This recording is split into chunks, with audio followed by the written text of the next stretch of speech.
Is it time to bring back this man? It's not slow from the team in purple. Look at this now, yeah, Harks, he's worked it back through to McNulty, who can make it three, and does! And that will surely be the goal that sends Dundee United through to the semi-finals.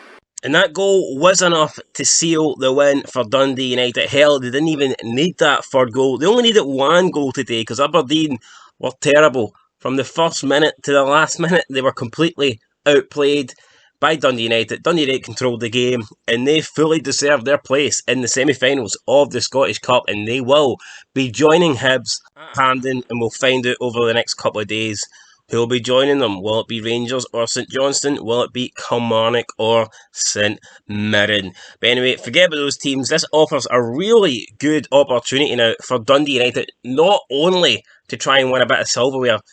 I can't even remember last time Dundee United won anything, so bear with me. The last title they won might have been the league back in the 80s, so if I'm wrong, then please correct me, but I cannot remember a cup win for Dundee United. But not only would this secure silverware, they've also got a real chance now of getting a European spot. Now, they didn't get it, obviously, via the league position, because they managed to get bottom six, not top six, which is, no one really expected them to get top six, but now they've got a good chance of getting the Europa League spot, or Europa League 2 conference spot, whatever spot the cup win gets you, they've got a chance of that, obviously, alongside Hibs. But as for this game, I mean, Dundee United were in complete control. Not once did they ever look like they were going to lose this. From start to finish, they were the better team. They wanted it more. Aberdeen were slow, sluggish, and Aberdeen couldn't. They were trying to play. They were trying to control the game from the back, but it wasn't working because Dundee United kept pressing Aberdeen, and Aberdeen just didn't have enough time on the ball to do anything. They were too slow, and they ended up just having to pass it back to the goalkeeper Woods, who would end up doing long balls up front, or they would just hoof it up. The defenders would hoof it up themselves, and they couldn't create anything. And that's essentially how Dundee United got their first goal. I mean, Aberdeen were just getting pressed back. It's a backwards pass to the goalkeeper. He looks up. He tries to find Canberry with a long ball upfield. Canberry does win the ball. He chests the ball. There's slight contact from behind, but never enough to give a free kick. Canberry wanted the free kick. It wasn't given. And then 3 passes later, the ball's in the back of the net. I think it was it Harks passed it to Shankland, and for some reason Constantine comes over to help Hoban defend against Shankland, and he just leaves McNulty completely unmarked on the right-hand side of the box. McNulty gets the ball. It's got plenty of time. Takes a touch. It manages to pick where he wants to put the ball, basically, and then slots it in the corner past Woods. Dundee United then take the lead. You can't argue the decision here. There was never a free kick on the middle of the field, so I don't want to see anyone go, oh, well, it should have been a free kick. If you give a free kick for that, you're killing football. Now, speaking of decisions, there was also another decision that led up to the second goal in the build-up. Now, this one, personally, I wouldn't have gave a free kick, but it was definitely more of a free kick than the foul, the non-foul, the non-existent foul in Canberra in the build-up to the first. So it was Dean Campbell pushes McNulty from behind when Dundee United have got a throw-in out wide. Well, I say a throw-in out wide. Every throw-in's out wide because it's by the touchline, fuck's sake. But you get my point. You get my point. Anyway, ref gave a free kick. I personally wouldn't have, but I don't think this was a horrible call by any means. Dean Campbell did come from behind, and he did push him in the back. I wouldn't have gave it, but again, I don't think I wouldn't say it's a disaster. I don't think the ref deserves to be kneecapped or anything like that. And then, even if it wasn't a free kick, I mean, Aberdeen have to do better. Cross comes into the box. Edwards rises like a salmon.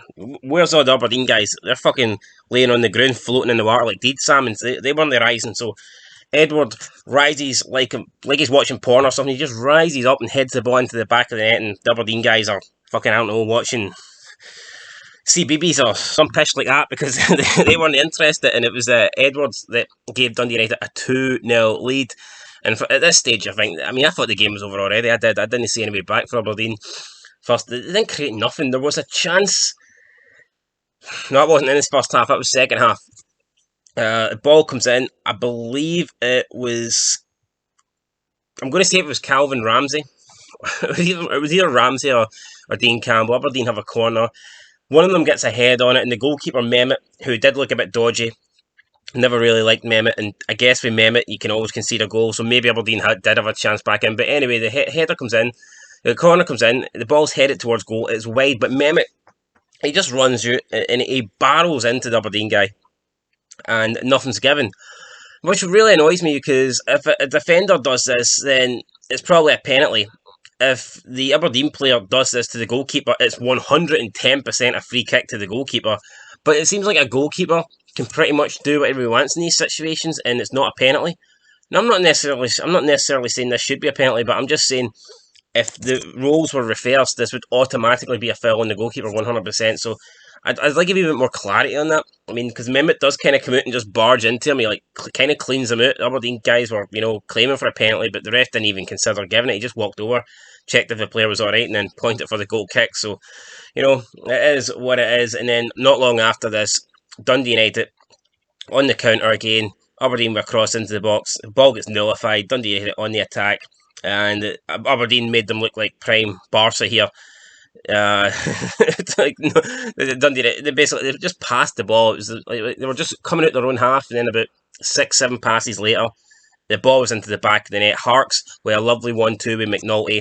He plays McNulty through. McNulty slots the ball calmly through the legs of Gary Woods, who had an absolute. Yeah, well, maybe didn't have a shocker today, but he conceded 3 goals. If that's not a shocker, then I don't know what is. I don't think Gary Woods is that good. I personally wouldn't have him as a goalkeeper. But I guess when you're without Joe Lewis, you've got to make day with your number 2, your backup. And that gave Dundee United a 3-0 lead. That was really it. I mean, Aberdeen never looked like scoring. Shankland, I thought maybe could have had a penalty. He was through clean on about 10 minutes later, and he kept getting pulled back, but the referee didn't give it. And the game ended 3-0, guys. So there you go. Dundee United have won. They win the New Firm Derby. They're into the semi-finals. They're going to HAMPDEN. Aberdeen are going nowhere. Legit, actually going nowhere. Awful.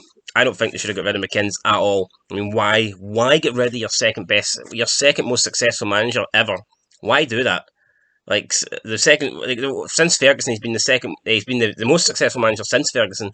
Why get rid of him and not even have a plan? I could understand it if they had someone, lined up and they're right, we're going to get McKinns out and we're going to bring in this guy, a big name. And they didn't do that. They got rid of McKinns and they just fucking waited a bit.